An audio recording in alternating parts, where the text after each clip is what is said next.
ಅದಕ್ಕೆ ನೀರೆಲ್ಲ ಡ್ರೈ ಆಗೋಗ್ಬಿಟ್ಟು ಬರೀ ಪಾದವನ್ನು ನೋಡೋಣ. ಅವಾಗ ಸೀತಾದೇವಿ ಇದ್ದಿದ್ದು 20 ಫೀಟ್ ಅಂತೆ ಹೈಟ್, 20 ಅಡಿ. ಇದೇ ಬಂಡೆ ಮೇಲೆ ಅಲ್ಲೇ ನಾನು ನಿಮ್ಗೆ ಇಲ್ಲಿ ಬಿಸಿಲು ಬಿದ್ದು ಸತ್ತೋಗಿರೋ ಜಾಗದಲ್ಲಿ ಇವಾಗ ದೇವಸ್ಥಾನ ಕಟ್ಬಿಟ್ಟವ್ರೆ. ಆವಾಗ ಸೀತಾ ಇಟ್ಟರೋ ಪಾದ. ಸೀತಾದೇವಿನೇ ಕಡಿಮೆ ಹೈಟ್ ಅಂದ್ರೆ ಲೆಕ್ಕ ಹಾಕು, ಬೇರೆಯವ್ರು ಹೆಂಗಿರ್ತಾರೆ.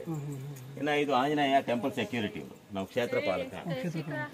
ಇನ್ನ ಇದೆಲ್ಲ ದೇವಸ್ಥಾನ ನೋಡಕ್ ಬಂದಿರೋ ಜನ ಮಲ್ಕೊಂಬ ಧರ್ಮಶಾಲೆ. ಯಾರೇ ಬಂದ್ರು ಅದ್ರಲ್ಲಿ ಮಲಗ್ತಿದ್ರು, ಒಂದೊಂದು ಮರದಲ್ಲಿ ಒಂದೊಂದು ಸೇರ್. ಇವಾಗ ಯಾರು ಮಲಗಲ್ಲ ಬಿಡ್ರಿ, ಈಗೆಲ್ಲ ಆವಾಗ ಕ್ರೈನ್ ಇಲ್ಲ, ಮಿಷಿನ್ ಇಲ್ಲ, ಮನುಷ್ಯರೇ ಹಂಗಿದ್ರು. ಸ್ಟ್ರೈಟ್ ಇರ್ತಾರೆ, 7-8 ಅಡಿ ಇದ್ರು. ಅದಕ್ಕೆ ಅಲ್ಲ ಅವರು ಚೆನ್ನಾಗಿ ಊಟ ಮಾಡ್ತಿದ್ರು, ಇಷ್ಟು ದೊಡ್ಡ ಪಿಲ್ಲರೆಲ್ಲ ಇರ್ತಿದ್ದಾರೆ. ಅಷ್ಟೇ ದೇವಸ್ಥಾನಕ್ಕೆ ಕರ್ದಿದ್ ಬದಲಿಗೆ ಈ ಲಿಂಗ ಈ ಜಾಗದಲ್ಲಿ. ಇದು ಚೋಳದ ಕಾಲದ್ದು, ಅಂದ್ರೆ ತಮಿಳ್ನಾಡನು. ರಾಜ ಹೆಸರು ಮಾಧವ ವರ್ಮ ಅಂತ. ಅವನು ಈ ಬೆಟ್ಟದ ಮೇಲಕ್ಕೆ ಬಂದು, ನಾನು ಹೇಳೋದು 12th ಸೆಂಚುರಿ, ಅದು 800 ವರ್ಷ ಕೆಳಗಡೆ ಚೋಳರಾಜ ಬಂದು ಈ ಲಿಂಗ ಸ್ಥಾಪನೆ ಮಾಡ್ತಾನೆ. ಚೋಳರಾಜನೇ ಅಲ್ಲಿರೋ 2 ಮಂಟಪ ಕಟ್ಟಿಸ್ತಾನೆ. ಈಗ ಪ್ರೆಸೆಂಟ್ ಅದರಲ್ಲಿ ಯಾಗ ಮಾಡ್ತಾರೆ, ಶಿವರಾತ್ರಿಗೆ 2 ದಿನ ಚಂಡಿ ಆಗಲಿ. ಉಗಾದಿ ಹಬ್ಬದ ದಿವಸ ಅಲ್ಲಿ ಪುರೋಹಿತರು ಬಿತ್ಕೊಂಡು ಪಂಚಾಂಗ ಓದ್ತಾರೆ.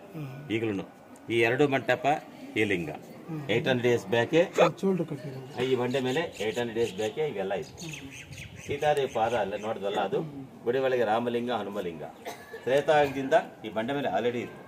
ಇವೆಲ್ಲ ನೋಡಿ ವಿರೂಪಣ್ಣ ಅಂಬಟ್ ರಜರಾಜ್ ರಾಜ ಹತ್ರ ಹೋಗಿ ಪರ್ಮಿಷನ್ ಕೇಳ್ತಾನೆ. ಪೆನ್ಗೊಂಡಿನಲ್ಲಿ ರಾಜ ಹಣ ಕೊಡ್ತಾವನೆ. ಆ ಹಣ ತಗೊಬಂದು 1522 ಸ್ಟಾರ್ಟ್ ಮಾಡ್ತಾನೆ ದೇವಸ್ಥಾನಕ್ಕೆ. 1538ಗೆ ನೋಡಿದಲ್ಲ ಅವನಿಗೆ ಕಣ್ಣೋಯ್ತು. 16 ವರ್ಷ ದೇವಸ್ಥಾನ ಕಟ್ಟಿದ್ದಾರೆ. ನಂಬರ್ ಆಫ್ ಪೀಪಲ್ ಎಷ್ಟು ಜನ ಗೊತ್ತಿಲ್ಲ, ಕಟ್ಟಿದ್ದ 16 ವರ್ಷ. ಇವಾಗ ನಾವು ಈ ಗುಡಿಗೆ ಅವರೇ ತುಳಸಿ ಕಟ್ಟೆ ನೋಡಿ ದೊಡ್ಡದಾಗೈತಲ್ಲ. ಈಗ ನಾವು ಮಳೆ ಚಿಕ್ಕದಾಗಿ ಇಟ್ಕೊಳ್ತೀವಲ್ಲ, ಅವಾಗ ಜನ 8 ಅಡಿ ಇದ್ರಲ್ಲ, ಅವ್ರಿಗೆ ಮ್ಯಾಚ್ ಆಗುತ್ತೆ. ನಮಗೆ ದೊಡ್ಡ ಸೈಜ್ ಅದು, ಈಗ ಅವ್ರ ಲೆಕ್ಕದಲ್ಲಿ ಚಿಕ್ಕ ಸೈಜ್.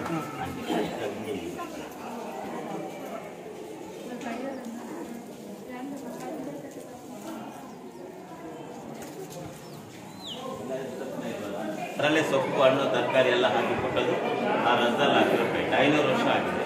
ಇದರಲ್ಲಿ ಒಂದು ಸ್ಟೋರಿ ಇದೆ. ನೀವು ಗೋಕರ್ಣ ನೋಡಿದ್ರೆ ಕರ್ನಾಟಕದಲ್ಲಿ ಆತ್ಮಲಿಂಗ ಕಥೆ ಬರ್ತಿದ್ರೆ ಗೋಕರ್ಣ ಏನಂದ್ರೆ, ರಾವಣಾಸುರ ತಪಸ್ ಮಾಡಿದ್ರೆ ಈಶ್ವರನ ಲಿಂಕ್ ಕೊಡ್ತಾರಲ್ಲ, ಈ 2 ಮಧ್ಯದಲ್ಲಿ ಬೆಳೆ ಪೇಂಟ್ ಇದೆ ನೋಡಿ. ಇವರೇ ಈಶ್ವರ, 4-4 ಕಣ್ಣಿದೆ. ಆ ಈಶ್ವರ ಈಗ ಬಲಗೈನಲ್ಲಿ 2 ಬೆಣ್ಣಲ್ಲಿ ಲಿಂಗ ಇಟ್ಕೊಳ್ತಾರೆ, ಚಿಕ್ಕದು ವೈಟ್ದು. ಅದು ಆತ್ಮಲಿಂಗ. ರಾವಣಿಗೆ ಕೊಟ್ಟೆ ಹೇಳ್ತಾರೆ, ಕಳಗದ್ರೆ ತಗೊಂಡೋಗು ಅಂತ. ಅವನ ಕೈನಲ್ಲಿ ಇಟ್ಕೊಂಡು ಹೋಗ್ತಾ ಇರ್ತಾನೆ ಶ್ರೀಲಂಕಾಗೆ.